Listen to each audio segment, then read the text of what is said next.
Hey y'all.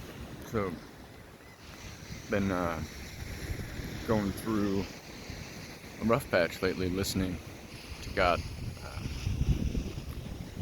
I pray and I meditate a lot, and God's been telling me to move, and I haven't been listening. So, I finally made a decision yesterday to listen and to move and to do something different, because where I was headed was down a bad path. And so I came over to my dad's on the other side of Florida, spent some time with him. Family is always good when you're feeling not yourself. And so I came to the beach last night and was deep in meditation when a gentleman came walking by. I opened my eyes and he said, "Did you find it?" And I said, "Think so." And he said, "Yeah, what'd you find?" And I said, "Peace, divine connection."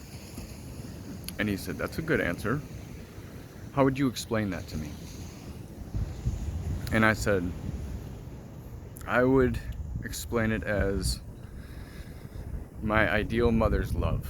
That's how I would explain it. Like, I feel the presence of God as my ideal divine mother's love. Here's the footprints right here where this guy came up.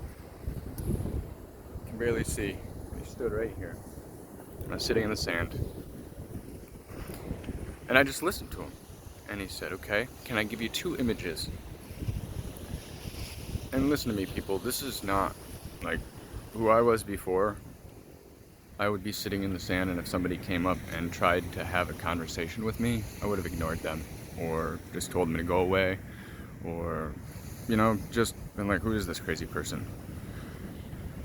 But instead, I choose to listen to people as messengers from God when I'm in turmoil and I'm sitting on the beach in deep meditation and prayer, and somebody comes up to me and asks me a question.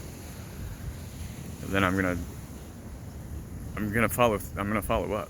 I'm gonna answer their question in what I know is my truth and see how they respond. And so he says to me, "Can I give you 2 images that I think might help you in your seeking?" And I said, "Absolutely, please do." And he said, "The first image I want to give you is the image of Adam in the garden." And he said, before Adam and Eve ate from the tree, they were in the garden with God, correct? And I shook my head yes. And he said to me, "Don't shake your head yes. Speak the vibrations.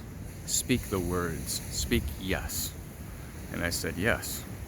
And he said, "Was God there?" And I said, "Yes." And he said, "Okay. So phase 2, the adversary comes, temptation comes. Was God there?" And I said, "Yes." He said, "Good. Now the third part's tricky. What tree did Adam eat from?" And I said, "The tree of knowledge." And he said, "That's important to know, but it was actually the tree of knowledge of good and evil." And he said, "Was God there?" And I hesitated. And he said, "Good. The hesitation is what you were supposed to do. Was God there?" And I said, "Yes." And he said, "Good. So if God is here in the beginning, and God is here in the middle, and God is here in the end, is God not all around you and everything?" And I said, "Yes, he is." And he said, "So what was the first thing that Adam did after he ate from the tree?" He covered himself up in shame, in guilt, in what he knew, in what he understood for himself, his own knowledge, what he told himself.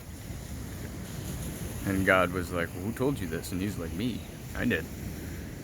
And he's like, "Don't trust what you think." Right? We don't have the answers when we think. We have the answers when we shut ourselves off and allow ourselves to listen when God has a message for us. And I sat there in that spot on this beach and listened to him talk for about 45 minutes. And I cannot fully process all that I listened to. I didn't do much speaking. I did a lot of vibrating the word yes. It was a profound experience. The one message that he gave me that resonated most was this, and this was exactly what I needed to hear last night, because I have been trusting in God and I've been moving for God lately. But he said this to me, and he said, "Do you know what the most important thing you can do is? Above all else, above all other commandments, love God above all and trust. Love and trust like you would the unconditional love of a parent, where you know that what they're doing is in your best interest, because God is in all things. He loves us deeply. I love him deeply. I'm trusting what he's doing with my life. I hope you'll do the same."